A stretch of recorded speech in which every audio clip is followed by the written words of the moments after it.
Welcome to படித்ததில் பிடித்தது. நான் உங்கள் மஞ்சு. இன்னைக்கான சிறு கதை. ஒரு காட்டுல ஒரு இளைஞன் நடந்து போயிட்டு இருந்தான். அவனுக்கு ரொம்பவே பசியா இருந்துச்சு. என்ன பண்றதுன்னு யோசிச்சாவன் ஒரு மரத்துல ரொம்ப உயரத்துல கனிவான பழங்கள் நிறைய இருக்கிறத பார்த்தான்.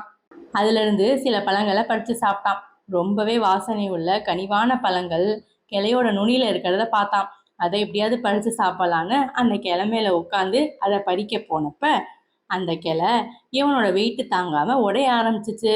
சட்டுன்னு சுதாரிச்சாவன் கீழே இருந்த ஒரு கிளைய பிடிச்சுக்கிட்டு தொங்க ஆரம்பிச்சான். குனிஞ்சு பார்த்தா தர ரொம்ப தூரம் தள்ளி இருந்துச்சு. ஏற்கனவே பயந்து போயிருந்தாவன் ரொம்ப பயந்து போய் கண்ணை மூடிக்கிட்டு யாராவது காப்பாத்துங்களேன் அப்படின்னு திரும்ப திரும்ப கத்த ஆரம்பிச்சான். உள்ளங்கை வேர்த்து அவன் பிடி கொஞ்சம் தளர ஆரம்பிச்சிச்சு. தற்செயலா அந்த டைம்ல அந்த பக்கம் ஒரு பெரியவர் வந்தாரு.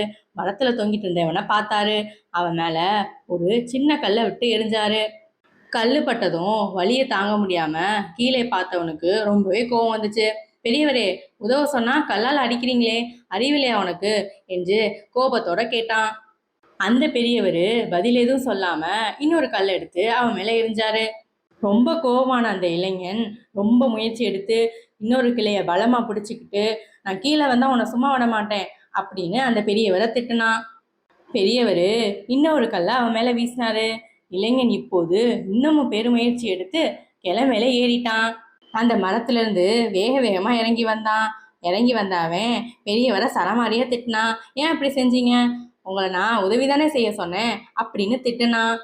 அந்த பெரியவர் சிரிச்சுக்கிட்டே அமைதியா சொன்னாரு, தம்பி, நான் உனக்கு உதவிதான் செஞ்சேன். இளைஞன் திருன்னு முழிச்சுக்கிட்டே, என்ன சொல்றீங்க அப்படின்னு கேட்டான். பெரியவர் விளக்கமா சொன்னாரு, நான் உன்னை முதல்ல பார்த்தப்ப நீ பயத்தால உறைஞ்சு போயிருந்த. உன் மூளை வேலை செய்யவே இல்லை.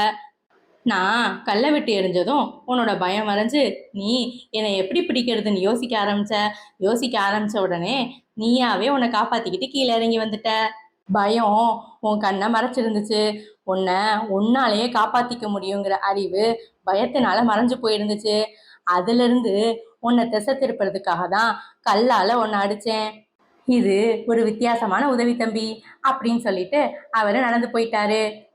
இந்த மாதிரி தாங்க, பயங்கிற உணர்வு நம்ம மனசுல இருக்கும்போது நம்ம கண்ணை அதை மறைச்சிரும்.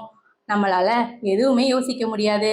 அதை தள்ளி வச்சுட்டு நம்ம கொஞ்சம் நிதானமா யோசிக்கும் போது நம்ம பிரச்சனைக்கான தீர்வு நம்ம கிட்டே இருக்குங்க. இந்த கதை பிடித்திருந்தால் ஒரு லைக் கொடுக்க மறந்துடாதீங்க. பாய்.